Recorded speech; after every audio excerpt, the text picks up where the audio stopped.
नमस्कार, मैं पवन कुमार आपका तहे दिल से स्वागत करता हूं जॉब विद पीडी के इस ऑनलाइन लर्निंग प्लेटफॉर्म पे। दोस्तों, आपको सूचित करते हुए मुझे बहुत ही खुशी हो रही है कि आज से हम रीट लेवल फर्स्ट के लिए मैथ की ऑनलाइन क्लासें हैं वो शुरू करेंगे। ये क्लासें हमारी रेगुलर रहेगी। आज इस क्लास के अंदर हम पहला टॉपिक पढ़ेंगे। हमारा पहला टॉपिक है, ये सिलेबस का पहला टॉपिक नहीं है, ये सिलेबस के अनुसार तीसरे यूनिट का एक टॉपिक है जिसका नाम है सिंपल इंटरेस्ट है यानी साधारण ब्याज। दोस्तों, मैंने सिलेबस से संबंधित पहले वीडियो चैनल पे अपलोड किया है। अगर आप नहीं देख पाए तो आप एक बार सिलेबस आपकी स्क्रीन के स्लाइड के ऊपर चल रहा होगा, आप एक बार देख लीजिए कि हमारे मैथ के अंदर पूरी 6 यूनिट है, जिसमें जो 4 यूनिट है वो तो न्यूमेरिकल है, ठीक है। जो लास्ट की 2 यूनिट है वो थ्योरेटिकल पार्ट यानी मैथ पेडागोजी का सेक्शन है, जिसको हम लास्ट के अंदर सोल्व करेंगे। तो पहले हम पढ़ेंगे ये न्यूमेरिकल पार्ट है जो कि 20 नंबरों का होगा। जो प्रथम हमारी 4 यूनिट है इनको हम पढ़ेंगे। पहले हम तीसरी यूनिट को कंप्लीट कर लेते हैं। तीसरी यूनिट के बाद से हम जो पहली यूनिट है उससे हम वापस शुरू हो जाएंगे, यानी पहली यूनिट फिर दूसरी यूनिट फिर चौथी फिर पांचवी और लास्ट के अंदर हम छठी यूनिट पढ़ेंगे। दोस्तों, हमारी जो क्लास का फॉर्मेट रहेगा, यानी जो टॉपिक हम पहले पढ़ रहे हैं उसके बारे में हम बेसिक बात करेंगे, फिर उससे संबंधित कुछ महत्वपूर्ण क्वेश्चन आंसर देखेंगे और लास्ट के अंदर इससे संबंधित जिस टॉपिक जो हम पढ़ रहे हैं उससे जो रीट के अंदर क्वेश्चन पूछे गए हैं हम उनको सोल्व कर लेंगे। तो ये हमारी क्लास का फॉर्मेट रहेगा। और एक बात मैं क्लियर कर दूं कि अगर आप मैथ के अंदर विद्वान हैं तो ये क्लास नहीं है। ये क्लास है उन्हें हमारे प्यारे साथियों के लिए जिन्हें मैथ नहीं आती या बहुत कम आती है और वो नहीं चाहते हैं कि हमारा सिलेक्शन है वो मैथ की वजह से रुके, यानी कि उनको वो चाहते हैं कि हम कम से कम हमारा 20 या 25 नंबर के अंदर मैथ के अंदर जुगाड़ हो जाए, तो हमारा रीट के अंदर सिलेक्शन है वो मैथ की वजह से न रुके। तो उन साथियों के लिए हमारी क्लास रहेगी। अगर जो मैं पढ़ाऊं आप उस प्रकार से आप इसको कवर करते हैं ना, तो आप मेरा यकीन मानिए आप कम से कम 20 से 25 मार्क्स है मिनिमम आप स्कोर कर पाओगे। अगर थोड़ी सी भी आप अगर और मेहनत करते हो तो आप 25 प्लस स्कोर आप इजीली कर पाओगे। यहाँ पे स्कोर करने में मैथ के अंदर कोई भी आपको प्रॉब्लम हो नहीं होगी, इस बात का मुझे पूरा विश्वास है। अगर आप ये आप क्लास से डेली लेते हो तो आपको भी इस बात का पूरा विश्वास हो जाएगा। हम एकदम बेसिक से पढ़ेंगे, पूरा जीरो लेवल से मैं आपको एकदम एडवांस लेवल तक बताऊंगा। जहां से आप ये स्टार्ट होता है ना एकदम जीरो, जैसे कोई बच्चे की भी समझ में आ जाए और लास्ट में से लेवल तक हम चले जाएंगे कि रीट के अंदर कोई भी क्वेश्चन आए आप उसको चुटकियों में सोल्व कर लो, ठीक है। तो बिल्कुल भी घबराए नहीं, पूरा बेसिक से पढ़ेंगे, पूरा सिलेबस पढ़ेंगे। आप बस अपना प्यार और सपोर्ट बनाए रखें। पसंद आए तो इसे लाइक और शेयर जरूर करते रहे। आज जो मैंने बता दिया, आज जो टॉपिक पढ़ने वाले हैं वो है साधारण ब्याज यानी सिंपल इंटरेस्ट। सिंपल इंटरेस्ट शुरू करने से पहले इससे संबंधित कुछ महत्वपूर्ण बातें हैं जो आपको जानना बेहद आवश्यक है, क्योंकि ये बातें हमारे हर क्वेश्चन के अंदर रिपीट होगी। तो हमें इन बातों का अगर पता नहीं है तो हम बार बार कंफ्यूज हो जाएंगे, क्या बातें हैं, किसके बारे में जिक्र कर रहा है। तो ये बातें जो हम समझ लेते हैं, सबसे पहले इनमें आता है मूलधन यानी प्रिंसिपल, मूलधन प्रिंसिपल, फिर आता है समय टाइम, दर, रेट, ब्याज, इंटरेस्ट और लास्ट के अंदर है मिश्र धन यानी अमाउंट।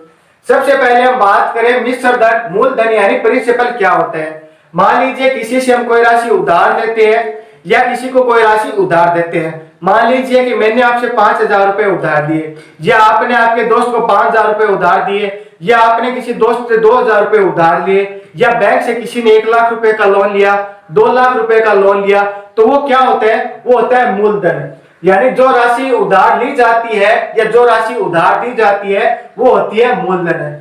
यानी हमारे क्वेश्चन के अंदर कहीं पे भी जिक्र हो कि रमेश ने सुरेश को 5,000 रुपए उधार दिए, या रमेश ने सुरेश को 2,000 रुपए दिए, या किसी ने किसी को 1,000 रुपए उधार दिए, तो जो राशि उधार दी जाती या उधार ली जाती है तो आप समझ लीजिए कि वो मूलधन की जिक्र कर रहा है, यानी वो प्रिंसिपल की बात कर रहा है। यहाँ तक क्लियर है? कोई ज्यादा इसमें बड़ी बात नहीं है, साधारण सी बात है कि राशि उधार दी जाती है या ली जाती है वो क्या होती है, मूलधन होती है। जो हमारा साधारण ब्याज है यानी सिंपल इंटरेस्ट है उसकी गणना मूलधन पे की जाती है। मैं आपको बता दूं कि ब्याज है वो 2 प्रकार का होता है। एक तो होता है साधारण ब्याज जो कि हमारा टॉपिक के अंदर है, जिसको हम बोलते हैं सिंपल इंटरेस्ट यानी एसआई। दूसरा होता है चक्रवर्ती ब्याज जो कि हमारे सिलेबस के अंदर नहीं है, इसको हम बोलते हैं कंपाउंड इंटरेस्ट यानी सीआई। जो ये ऐसा ही होता है, यानी जो साधारण ब्याज होता है वो हमेशा मूलधन पे लगता है। मूलधन पे लगने का मतलब ये है कि किसी मान लीजिए किसी ने किसी से 2,000 रुपए उधार दिए, तो ये जो साधारण ब्याज होता है ना ये हमेशा मूलधन पे लगेगा। यानी फर्स्ट साल भी मूलधन पे लगेगा, तो सेकंड साल ही 2,000 पे लगेगा, तीसरे साल पे मूलधन यानी 2,000 पे ही लगेगा। जबकि एसआई के अंदर ऐसा नहीं होता। यानी कंपाउंड इंटरेस्ट के अंदर क्या होता है, इसको हम चक्रवर्ती ब्याज बोलते हैं। चक्रवर्ती ब्याज इसको क्यों बोलते हैं कि इसका एक चक्र है वो बनता जाता है। चक्र किस प्रकार बनता जाता है कि जो 2000 रुपए की राशि उधार ली गई है ना, तो फर्स्ट वर्ष तो 2000 रुपए पे जितनी भी रेट होगी ना उसी के आधार पर ब्याज बन जाएगा। लेकिन सेकंड वर्ष इस पे ब्याज लगेगा, तब क्या हो जाएगा, ये 2000 रुपए की भी राशि शामिल की जाएगी, प्लस जो ब्याज बना है ना, जितने भी रुपए का ब्याज बना है, मान लीजिए 100 रुपए का ब्याज बना है, तो वो वापस इसमें शामिल कर दिया जाएगा। यानी सेकेंड ईयर वर्ष ये मूलधन कितना माना जाएगा, इसमें 2100 रुपए माना जाएगा। तो यानी इसका एक चक्कर बनता जाता है। यानी जो ब्याज है इसके अंदर हर वर्ष का ब्याज है वो शामिल होता जाता है, चक्र बनता जाता है। इसलिए हम इसको क्या बोलते हैं, कंपाउंड इंटरेस्ट बोलते हैं। जबकि साधारण ब्याज के अंदर ऐसा नहीं होता है। साधारण ब्याज के अंदर जो पहले वर्ष मूलधन था तो यही मूलधन तो यही रहेगा, लेकिन ब्याज है वो हमेशा मूलधन पे लगेगा। यानी फर्स्ट वर्ष में जो 2000 रुपए लग रहे हैं तो पांचवें वर्ष में 2000 रुपए लगेगा और छठे वर्ष में 2000 रुपए लगेगा। यानी जितने के आपको समय दिया गया है हर वर्ष ये 2000 रुपए पे लगेगा। तो पहली बात आपको यह बता दी गई है कि मूलधन होता है वो, यानी जो राशि उधार ली जाती है या उधार दी जाती है वो तो राशि क्या कहलाती है, मूलधन कहलाती है। साधारण ब्याज की गणना हमेशा हम मूलधन पे करते हैं, चक्रवर्ती ब्याज की तरह इसमें सिस्टम नहीं है। अब यहाँ पे आपको एक और इंपॉर्टेंट बात है वो समझनी है दोस्तों। अक्सर होता क्या है कि अगर हमारा मैथ बैकग्राउंड नहीं है ना तो हमें मैथ है वो कम आती है। इसके पीछे एक सीधा सा लॉजिक है, छोटा सा लॉजिक है, क्योंकि हमारे जो बेसिक कॉन्सेप्ट होते हैं ना वो क्लियर नहीं हो पाते हैं। चाहे वो कोई कारण हो, चाहे टीचर अच्छा हो, चाहे आपने ध्यान नहीं दिया हो, कारण ही होता है कि हमारा बेसिक कॉन्सेप्ट क्लियर नहीं हो पाता है। बेसिक कॉन्सेप्ट कैसे है कि मैं आपको एक चीज बताऊं, वो एक बेसिक कॉन्सेप्ट है। मैंने आपको बताया कि राशि उधार दी जाती है वो साधारण ब्याज के अंदर मूलधन होता है, ठीक है। चक्रवर्ती ब्याज के अंदर वही मूलधन होता है और मूलधन जो साधारण ब्याज की गणना है वो हमेशा मूलधन पे की जाती है। इसके अलावा एक और आपको कॉन्सेप्ट है वो याद रखना है कि जो साधारण ब्याज का ब्याज होता है ना, साधारण ब्याज के अंदर ब्याज होता है ना वो क्या होता है, हर वर्ष समान रहता है।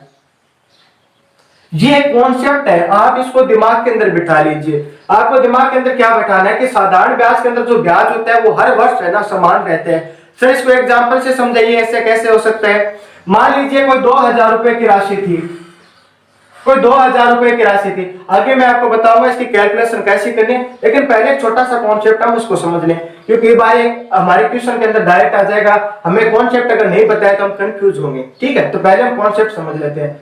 मान लीजिए कोई राशि है उधार दी गई, यानी क्या हो गया, मूलधन हो गया।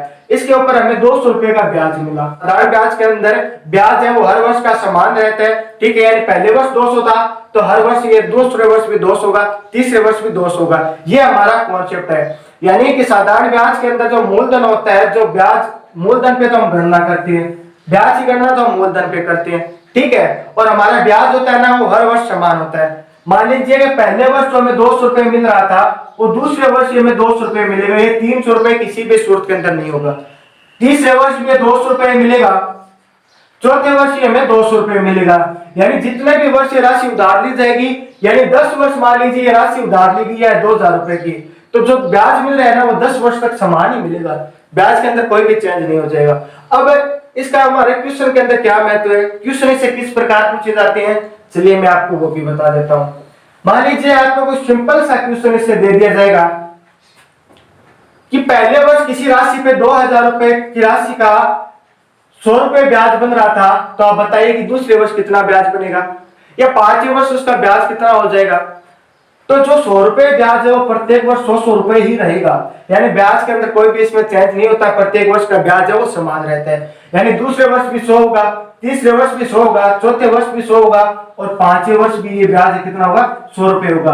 कुल 5 वर्षों का ब्याज कितना हो जाएगा, 500 रुपए हो जाएगा। क्वेश्चन आपको इस प्रकार दे दे कि मान लीजिए कोई राशि है 10,000 रुपए की, 10,000 रुपए की राशि है और उसका 2 वर्ष का जो साधारण ब्याज बना है वो बना है 1000 रुपए। कोई 10,000 रुपए की राशि उधार दी गई थी, उसका 2 वर्ष का जो साधारण ब्याज बना है वो बना है 1000 रुपए। तो आप बताइए कि 1 वर्ष का ब्याज कितना होगा। तो ये तो दोस्तों सिंपल सा क्वेश्चन है। अगर 2 पेनों का मूल्य 10 रुपए है तो एक का कितना हो जाएगा, एक का हमारा मूल्य कितना हो जाएगा, 5 रुपए हो जाएगा। तो 2 वर्षों का जहाँ पे साधारण ब्याज 1000 रुपए है तो 1 वर्ष का कितना हो जाएगा, 500 रुपए हो जाएगा। दूसरे वर्ष का ये कितना हो जाएगा, 500 हो जाएगा। अगर और आगे टाइम पीरियड है तो ये ब्याज हर वर्ष 500 रुपए रहेगा। यानी मैं उम्मीद करता हूं कि आपने कॉन्सेप्ट पूरा अच्छी तरह से समझ लिया कि मूलधन क्या होता है और साधारण ब्याज है वो हर वर्ष समान रहता है, और साधारण ब्याज के अंदर ब्याज की गणना हमेशा मूलधन पे करते हैं। ये इसकी बेसिक बातें होगी मूलधन से संबंधित।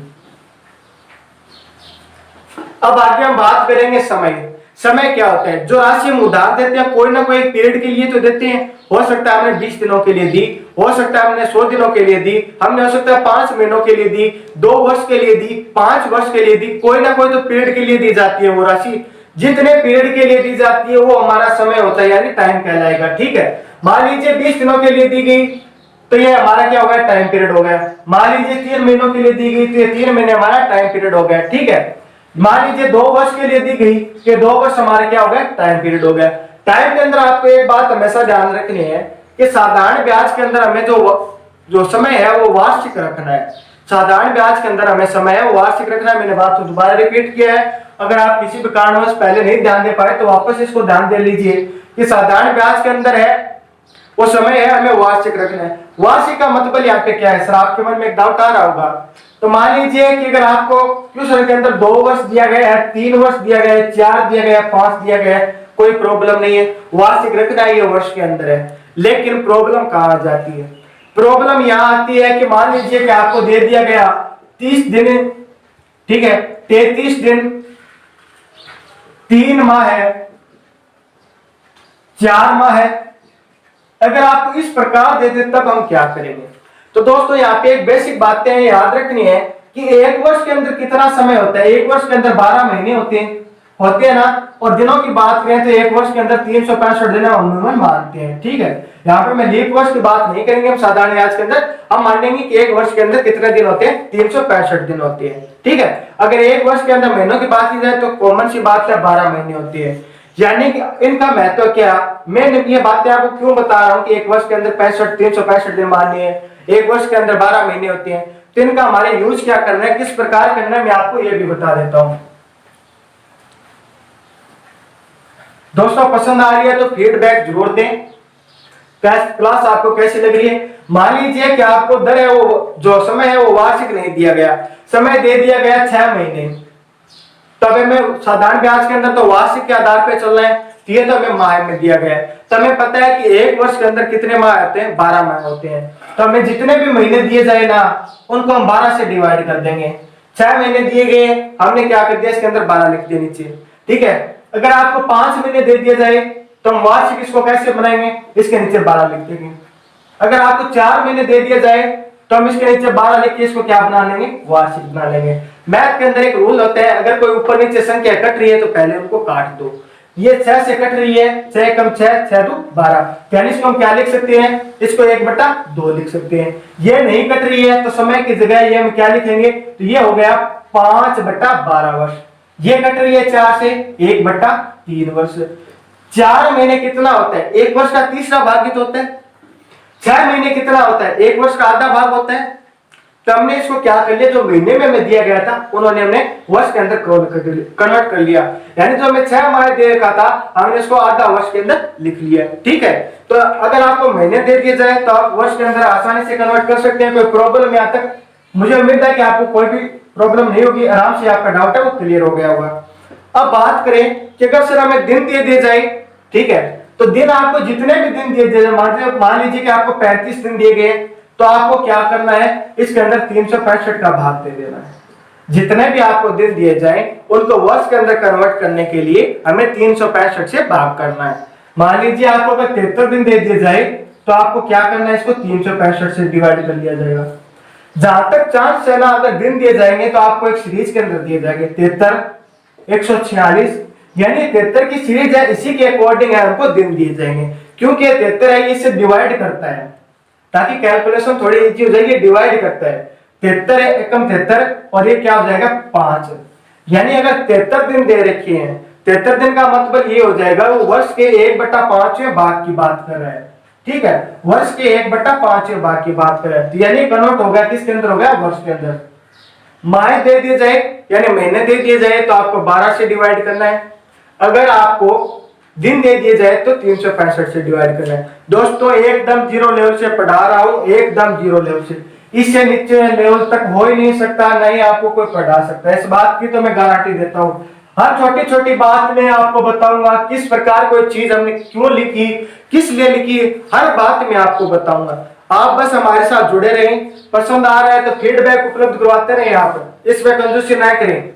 अब हमारी यहाँ पे तीसरी बात आती है, वो आती है दर की। दर जिसको इंग्लिश के अंदर रेट बोलते हैं।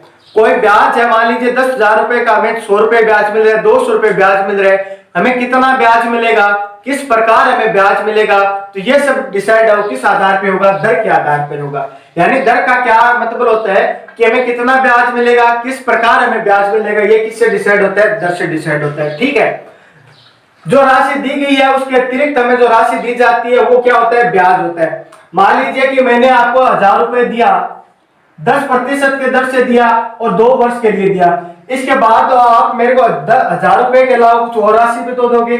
जो आप मुझे अतिरिक्त राशि दोगे वो क्या होती है, ब्याज होती है। कैसे कैलकुलेट करते हैं आगे हम बात करेंगे, पहले थोड़ा सा इसके बारे में हम बात कर रहे थे। यानी इसका जो आपने मतलब आप मेरे को कितनी राशि दोगे, तो ये फॉर्मूला होता है, मैं भी आपको आगे बताने वाला हूं। तो आप मेरे को दोगे 200 रुपए अतिरिक्त दोगे। ठीक है, तो यहाँ पे आप जो मेरे को अतिरिक्त रुपए 200 अतिरिक्त रुपए दोगे वो क्या हो जाएगा, ब्याज हो जाएगा। आगे मैं फॉर्मूला बताऊंगा, आप चिंता ना करें, पहले जितना मैं आपको समझा रहा हूं उतना आप समझते हुए चले। फिर बात आती है मिश्र धन की। मिश्र धन क्या होता है, जो मूलधन होते हैं यानी जो राशि उधार ली जाती है या उधार दी जाती है वो राशि प्लस उस राशि का जितना भी हमें ब्याज मिलता है, जितना भी हमें ब्याज मिलता है, अगर हम दोनों को जोड़ दें तो जोड़ने के बाद ये क्या हो जाएगा, ये मिश्र धन हो जाएगा, यानी अमाउंट हो जाएगा। अगर आपके अंदर क्वेश्चन के अंदर कहीं पे भी मिश्र धन का जिक्र किया गया है तो आपके दिमाग में ये आ जाना चाहिए कि ये मूलधन प्लस ब्याज की बात कर रहे हैं। ठीक है, मिश्र धन की बात कर रहा है तो मतलब मूलधन प्लस ब्याज की बात कर रहे हैं। एग्जाम्पल से देखिए, मान लीजिए किसी क्वेश्चन के अंदर आपको दिया गया है 8,000 रुपए का मिश्र धन प्राप्त हुआ, मिश्र धन मिला। तो मिश्र धन मिला क्या हुआ, उसके अंदर मूलधन भी शामिल है, उसके अंदर ब्याज भी शामिल है। तो यह बात आपको ध्यान रखनी है कि कहीं भी मिश्र धन की बात की जाए तो मतलब मूलधन की बात हो रही है और ब्याज की भी बात हो रही है। यहां तक क्लियर है, पूरी हमने से बेसिक बातें। ये दोस्तों ये हर बात है ना जो हमने डिस्कस की है, आपके 15 या 20 मिनट मैंने यहाँ पे लिए हैं, ये व्यर्थ नहीं किए हैं। यहाँ पे हमने कुछ नहीं बहुत कुछ सीखा है। इसका जो बेसिक काम है वो सीखने की कोशिश की है। ये बातें आपको आगे क्वेश्चन के अंदर बार बार रिपीट होगी, आप इजीली सोल्व कर पाओगे ना। तब आपको पता चला था कि हमने जो 20 मिनट का अभी गलत पढ़ा है उसका क्या सारांश निकला, तो उसका सारांश भी क्या होगा आगे आप क्वेश्चन में देखिए, आराम से आपको समझ में आ जाएगा। अब है साधारण ब्याज जिसके इर्द गिर्द पूरा घूमता है, यानी इसका एक फॉर्मूला जिसके पूरा साधारण ब्याज घूमता है। अगर आपने इस फॉर्मूले के साथ खेलना सीख लिया ना तो आप चुटकियों में साधारण ब्याज के साथ खेलोगे। तो हमें करना क्या है कि हमें उस फॉर्मूले के साथ खेलना है। काफी इजी फॉर्मूला है, कुछ नहीं है, बस 3 नाम है। ये नाम है जो हमने पहले डिस्कस किए, वही तो नाम है, उन्हीं के बारे में इस फॉर्मूले के अंदर चर्चा करेंगे। तो सर बताइए फॉर्मूला क्या है। तो फॉर्मूला आपने पढ़ रखा होगा 9th 10th के अंदर, कहीं ना कहीं आपने इस फॉर्मूले को पढ़ रहा होगा। तो फॉर्मूला ये है कि साधारण ब्याज है, अगर हमें साधारण ब्याज निकालना है तो साधारण ब्याज निकालने के लिए हम क्या करते हैं, जो हमें मूलधन दिया गया है मूलधन को गुणा करते हैं किससे, अगर हमें समय दिया जाए तो समय से, जो दी गई है दर से, और इसके नीचे हम क्या लिख देते हैं, 100 लिख देते हैं। यह हमारा क्या है, फॉर्मूला है कि हम साधारण ब्याज की गणना कैसे करेंगे। ठीक है, साधारण ब्याज की गणना हम कैसे करेंगे, तो हम इस फॉर्मूले से करेंगे। यानी कि हमें क्वेश्चन के अंदर क्या दिया जाएगा, मूलधन दिया जाएगा, समय दिया जाएगा, दर दिया जाएगा, तो उनका मान तो हमें यहाँ पे रखना है। मूलधन मैंने आपको बताया था क्या है, कोई राशि उधार दी जाती है मूलधन है। समय क्या है, कितने पीरियड के लिए वो दी जाती है, तो वो समय है। ठीक है, दर क्या है कि किस प्रकार से इस पे ब्याज मिलेगा, इसका डिसाइड किससे होता है, दर से होता है। ये सब बातें मैंने बताई है, क्वेश्चन के अंदर आपको सब बातें दी जाएगी। आपको बस क्या करना है, इसके अंदर वैल्यू रखनी है और 1 नंबर का आपको सवाल पक्का कर लेना है। सीधा सा फॉर्मेट है, कुछ नहीं है इसके अंदर, साधारण सा फॉर्मूला है, मूलधन गुणा समय गुणा दर बटा 100। ठीक है, सीधा सा फॉर्मूला है। अगर आप इसको भी इस प्रकार याद नहीं कर पाओ तो एक और ट्रिक है। ट्रिक क्या है, इसको हम क्या लिख सकते हैं, समुद्र बट्टा 100। यहां पे समुद्र का मतलब आपको याद रखना है समय, मुंह का मतलब रखना है मूलधन, दर का मतलब है दर। अगर आप भूल जाओ किसी कारणवश आपको ये फॉर्मूला याद नहीं रखना है, तो आपको याद रखना है समुद्र। समुद्र में ऐसे है तो ये समय की बात करें, मुंह है तो ये मूलधन की बात करें, दर है वो दर की बात करें, भट्टा क्या होता है 100। तो ये साधारण ब्याज का फॉर्मूला है, काफी इंपॉर्टेंट है, क्योंकि क्वेश्चन है उसी आधार पर हम लगभग 90% साधारण ब्याज की क्वेश्चन इस आधार पर कर लेंगे। बाकी जो 10% है उसमें थोड़ा सा होगा, कुछ बातें और जाननी होगी, तब जाके हम उनको हल कर पाएंगे। लेकिन रीट के अंदर जो क्वेश्चन है वो इससे पूछे जा सकते हैं, पूरी संभावना है कि जहां तक हो तो घुमा फिरा के इसी फॉर्मूले पे कोई ना कोई क्वेश्चन आपके सामने डाल देगा। ठीक है, तो फॉर्मूले के साथ हमें खेलना आना चाहिए। मैं ये रख कर रहा हूं इस तरफ का, उम्मीद है ये आपने पहले समझ लिया होगा। अब मैं आपको इस पे कोई क्वेश्चन करके बता देता हूं कि ये वैल्यू है, हमें कैसे पुट करनी है इसके अंदर, कैसे इसका हमें मान निकालना है। तो बेसिक सा क्वेश्चन ले लेते हैं, पहले हम बेसिक सा क्वेश्चन ले लेते हैं। मान लीजिए कि रमेश ने कोई राशि उधार ली, मैं क्वेश्चन बोल रहा हूं, लिखूंगा कम पार्ट इसका।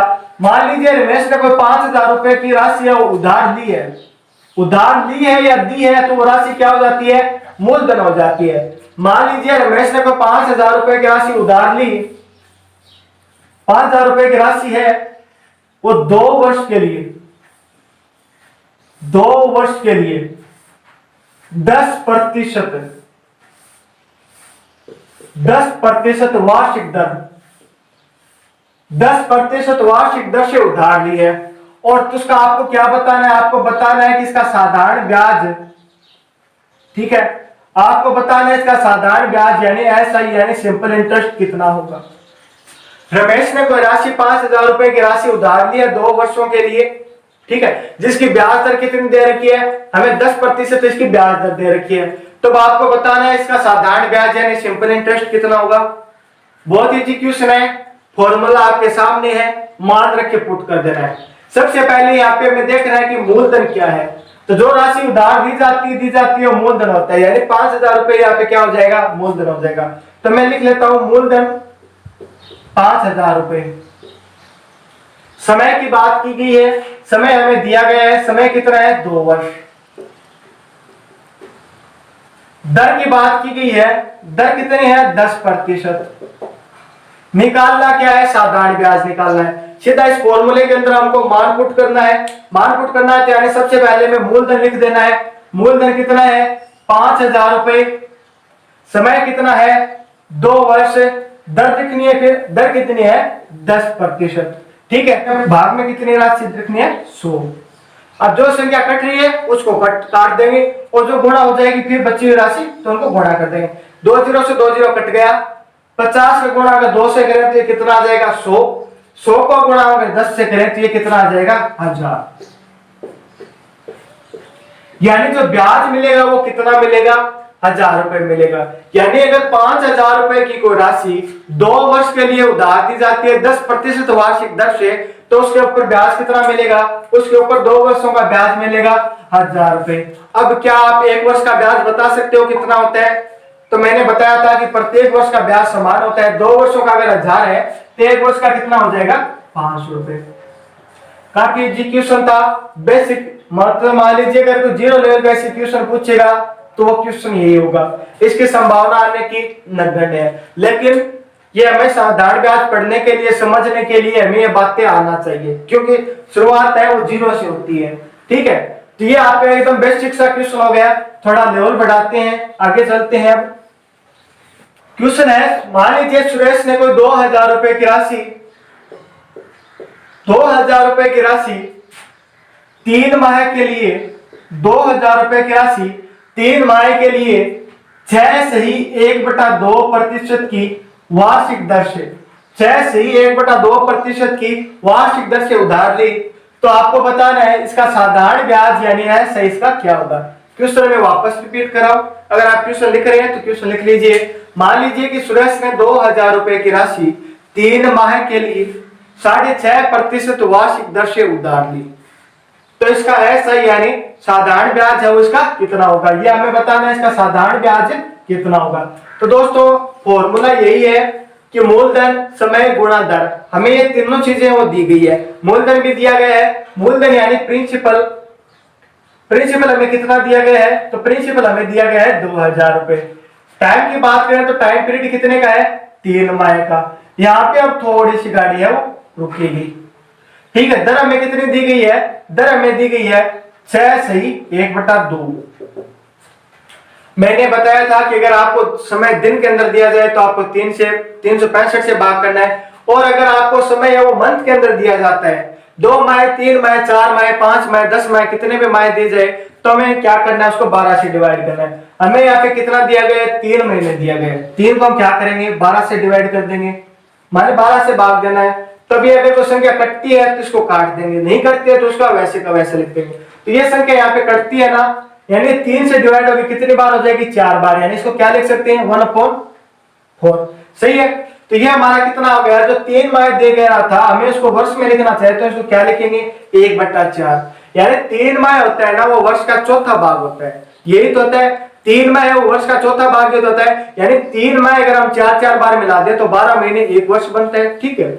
अब हमें दी गई है दर, दर दी गई है 6 से 1/2, ये हमें दी गई है मिश्रित भिन्न के अंदर दी गई है, हम इसको साधारण भिन्न के अंदर बदलते हैं, यानी 6.5 का मतलब क्या होता है, 6 तो पूरा होता है प्लस इसमें आधा भी शामिल होता है, यही तो इसका मतलब है। यानी अब यहाँ पे क्या करेंगे, हम 2 को अगर हम लघुत्तम ले लें, 2 को अगर लघुत्तम ले लें तो ये कितना हो जाएगा 12, इस तरह पे मल्टीप्लाई हो जाएगा 12, ऊपर आपको क्या दे रखा है 1, यानी इसको हम क्या लिख सकते हैं 13/2 लिख सकते हैं, कोई प्रॉब्लम थोड़ी। यानी 6.5 होता है, इसको हम क्या लिख सकते हैं 6.5 किस प्रकार हम प्राप्त कर सकते हैं, अगर हम 13 के अंदर 2 का भाग दें तो क्या आएगा 13.5 तो आते हैं, 13 के अंदर अगर हम 2 का भाग दें तो क्या आएगा 6.5 तो आएगा। यानी जो हमारी जो मूलधन हमें दिया गया है 2000, ठीक है, समय दिया गया 1/4 वर्ष के अंदर, और हमें जो दर दी गई है वो कितनी दी गई है 13 सही 2, 13/2% दी गई है। अब आपको कुछ नहीं करना, बेसिक सी बात है, इस फॉर्मूले के अंदर रख देंगे। दोस्तों मैं अभी आपको रख के बता देता हूँ, काफी इंपॉर्टेंट बात है, इससे कुछ निकल के आएगी, वो आपको हमेशा ध्यान रखनी है। मूलधन में कितना दिया गया है, प्रिंसिपल दिया गया है हमें 2000 रुपए, फॉर्मूले में रख दिया, गुणा समय 1/4 वर्ष, गुणा दर कितनी है 13/2, भाग क्या है 100। कुछ अलग किया गया, हमने कुछ एक्स्ट्रा किया, कुछ नहीं किया, जो मान था वही तो हमने फॉर्मूले के अंदर रखा है। अब जो संख्या डिवाइड हो रही है तो उनको डिवाइड कर देंगे। उससे पहले यहाँ पे आपको एक बात समझनी है, बात वो इस प्रकार, जो अपॉन में 4 दिया गया है, अपॉन में 2 दिया गया है, हम इनको नीचे लिखते हैं। नीचे क्यों लिखते हैं मैं आपको बता देता हूं। 4 है, मान लीजिए मैं दोनों तरफ ऊपर नीचे 4 से गुणा करूंगा, फर्क थोड़ी पड़ता है। अगर आप ऊपर भी नीचे कर सकते हैं, लेकिन सही शर्त क्या है कि आपको नीचे भी उसी संख्या से मल्टीप्लाई करना पड़ेगा, ठीक है। यानी ऊपर भी 4 से मल्टीप्लाई कर सकता हूँ, नीचे भी कर सकता हूँ, दोनों तरफ करना है, बात ये। तो मैं 4 से मल्टीप्लाई कर सकता हूँ, तो यानी कि 4 से मल्टीप्लाई क्यों किया, ताकि ये 4 और ये 4 कट जाए, ये 4 और ये 4 कट जाए, ठीक है। फिर ये 2 दिया गया तो मैं इसको ऊपर नीचे 2 से भी मल्टीप्लाई कर सकता हूँ, ऊपर भी कर सकता हूँ तो हमें नीचे भी करना पड़ता है, ठीक है। तो 2 से ये 2 कट जाएगा, यानी जो 4 जो नीचे था, जो 4 यहाँ पे ऊपर था, इसके ऊपर था लाइन के, वो नीचे आ गया, 2 जो ऊपर था वो नीचे आ गया। किस कारण आई, मैंने आपको बता दिया कि हम 4 से मल्टीप्लाई कर सकते हैं, हम 2 से मल्टीप्लाई कर सकते हैं। शर्त क्या है कि जो इसका मल्टीप्लाई ऊपर करें उसी का मल्टीप्लाई हमें नीचे करना। ये बातें मैंने आपको क्यों बताई है। अगर हम इसको लिखे तो हम इसको क्या लिखेंगे, ये 4 तो डिवाइड हो गया, ये 2 भी हो गया, ये भी हो गया। अब ये हमारे पास वैल्यू क्या बच के आ गई, ये आ गई 2000 गुणा 1 गुणा 13, भाग में कितना है 100 गुणा 4 गुणा 2। अब मतलब ये है कि अगर आपको समय इस प्रकार दिया जाए तो नीचे की संख्या है वो तो हम नीचे लिखेंगे, जो ऊपर की संख्या है वो ऊपर लिखेंगे, ठीक है। जो संख्या दर के अंदर जो संख्या नीचे है वो हम नीचे लिखेंगे, और जो संख्या भाग इसके ऊपर है तो वो संख्या ऊपर लिखेंगे। तो हमें ये कैलकुलेशन वो नहीं करनी पड़ेगी। तो आगे से हम क्या करेंगे, जो समय और दर के अंदर जो संख्या नीचे है वो हमेशा नीचे लिख देंगे, ठीक है। नीचे किस प्रकार है मैंने आपको बता दिया, प्रूफ करके बताया था नीचे किस प्रकार है। तो यानी इसको हम किस प्रकार लिख सकते हैं, अब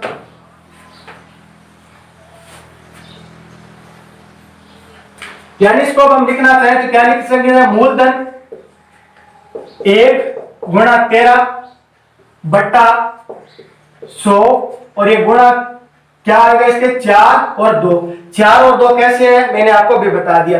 अब आपको कुछ नहीं करना, सिंपल सी कैलकुलेशन है, कैलकुलेशन करना है। जो डिवाइड हो रहा है उसको डिवाइड कर देते हैं, 2 0 से 2 0 कैंसिल आउट हो गया, 4 से ये 20 कटेगा तो ये कितने बार कट जाएगा, तो ये कट जाएगा अपना 5 बार। अब हमारे पास क्या बचा, एक तो 5 है और एक ये 13 है, एक से मल्टीप्लाई करेंगे तो कोई फर्क नहीं पड़ेगा। और नीचे क्या बच जाएगा 2, यानी ऊपर तो बचा है 13 गुणा 5 और नीचे हमारे पास क्या बच गया, नीचे बच गया हमारे पास सिर्फ और सिर्फ 2।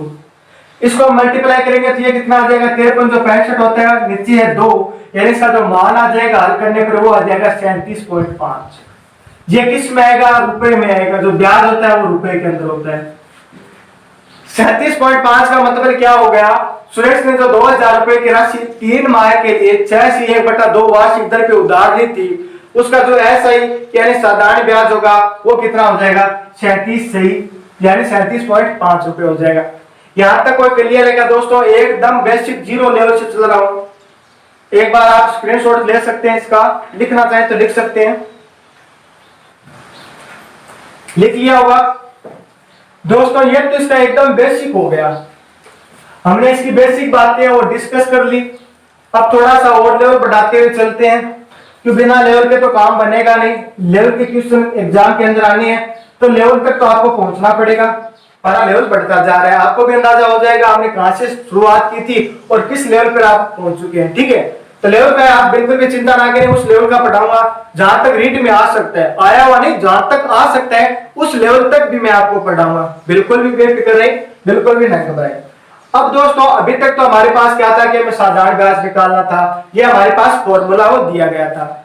अब कई बार क्या हो सकता है कि हमसे मूलधन पूछ लिया जाता है,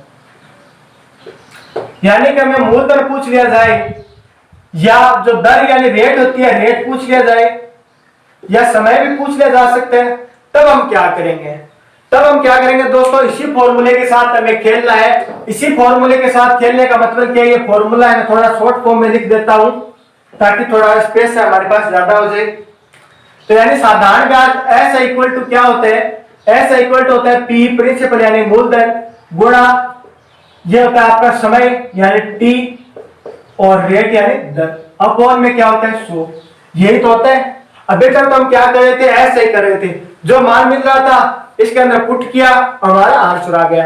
अब अगर हमारे पास है किसी क्वेश्चन के अंदर हमारे पास आपको ऐसा ही पूछ ले या समय पूछ ले या आपको दर पूछ ले, तब इसको हम कैसे सोल्व करेंगे। तो आपको कुछ नहीं करना, मैथ के अंदर एक आपको बेसिक बात याद रखनी है। बेसिक बात यह है कि अगर कोई आपको दो संख्या इस प्रकार बराबर में दी जाए, अगर कोई दो संख्या बराबर में दी जाए तो ये हमेशा वज्र के हिसाब से चलती है। वज्र के हिसाब में मतलब क्या है कि यहाँ पे हमारे बराबर दिया गया है, तो हमें मान लीजिए किसी संख्या के अंदर हमें किसी प्रश्न के अंदर हमें प्रिंसिपल निकालना है यानी मूलधन निकालना है।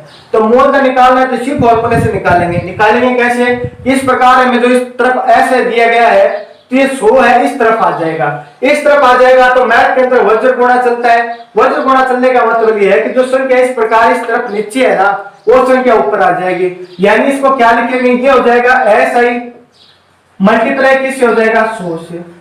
ये संख्या इस प्रकार वज्र में आ गई। अब हमें मान लीजिए प्रिंसिपल निकालना है, मूलधन निकालना है, ठीक है।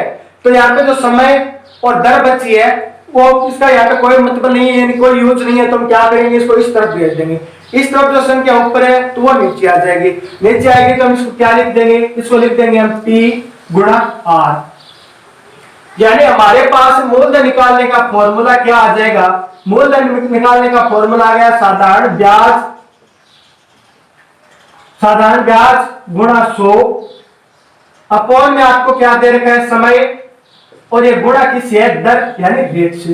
यही तो बात है, मैंने थोड़ा बेसिक लिख दिया, आपको अच्छे से समझ में आ जाए।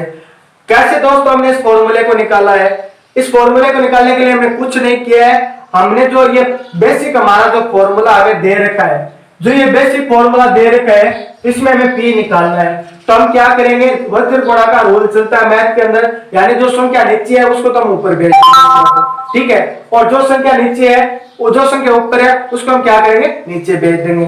तो दोस्तों ये आपका हो गया मूलधन निकालने का फॉर्मूला। एक बार इसको आप नोट कीजिए। चलिए इसको हम थोड़ा क्वेश्चन से सोल्व कर देते हैं।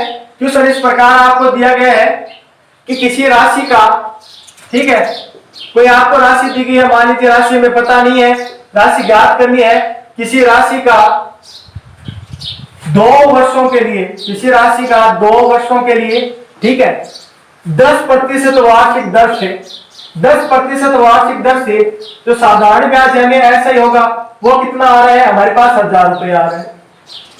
तब वो आपको राशि बतानी है कि यानी वो मूलधन बताना है, वो राशि बतानी है कि वो राशि कौन सी है। यानी अगर किसी राशि का 2 वर्ष का 10% वार्षिक दर से ऐसे 1000 रुपये मिल रहा है तो हमें वो राशि बतानी है कि वो राशि कौन सी होगी। तो राशि के लिए हमें मूलधन निकालना है, तो मूलधन निकालने का सूत्र हमें बताया था कि साधारण ब्याज गुणा 100 बटा समय गुणा दर। हमें ये सभी मान दिए गए है ना, सभी मान दे रखे हैं, यानी इसमें हमें साधारण ब्याज दिया गया है, कितना दिया गया है 1000। तो हम क्या करेंगे, इसके अंदर वैल्यू है वो पुट कर लेंगे, यानी जो हमें 1000 दिया गया है हमने 1000 लिख लिया। फिर हमें क्या गुणा किससे करना है, 100 से करना है। ये मैं कुछ नहीं कर रहा हूं, सूत्र के अंदर मान रख रहा हूं। फिर हमें क्या देना है, समय, समय कितना दिया गया है 2 वर्ष। ये किससे गुणा हो जाएगा, दर कितनी दी गई है 10%। अब मैथ के अंदर क्या है, जो संख्या कट रही है उसको काट दो, यानी किससे डिवाइड हो जाएगा 5 से। अब 1000 का मल्टीप्लाई जब 5 से होगा तो 8 से कितना आ जाएगा, 1000 मल्टीप्लाई 5 होगा तो ये कितना आ जाएगा आपका 5000 आ जाएगा, यानी 5000 क्या है मूलधन है। अभी आप इसको वापस सोल्व कर सकते हो बेसिक से, यानी किसी राशि का अगर मूलधन 5 रुपए है 2 वर्ष की, ठीक है 2 वर्ष की 10% वार्षिक दर से इसका ऐसा कितना होगा 1000 रुपए होगा। ये इस क्वेश्चन का आंसर हो जाएगा, यानी 5000 रुपए इसका मूलधन हो जाएगा। मैंने आपको बता दिया कि हमें मूलधन कैसे निकालना है। समय ये क्या होगा, साधारण ब्याज गुणा 100 बटा समय गुणा दर। दोस्तों आज हमने मूलधन कैसे निकालना है ये सीख लिया, साधारण ब्याज कैसा निकालना है ये सीख लिया, मूलधन क्या होता है, साधारण ब्याज क्या होता है, ये सब बातें हमने डिस्कस की। कलम दोस्तों समय अगर हमें नहीं दिया हो, समय निकालना हो, दर निकालनी हो तो उसको कैसे निकालते हैं, यही बात है। यहाँ पे दर हो जाएगा, समय हो जाएगा और जो निकालना है ना वो तो यहाँ पे आ जाएगा, बाकी संख्या इस प्रकार लिख देंगे। ठीक है, आज के लिए हम बस इतना ही रख रहे हैं, बाकी आगे आने वाले क्लास में हम डिस्कस करेंगे। उम्मीद है कि आज की ये क्लास आपको पसंद आई होगी, आपके लिए हेल्पफुल रही होगी, तो इसे ज्यादा से ज्यादा लाइक और शेयर करें। हमारे साथ जुड़े रहने के लिए चैनल को सब्सक्राइब भी करें।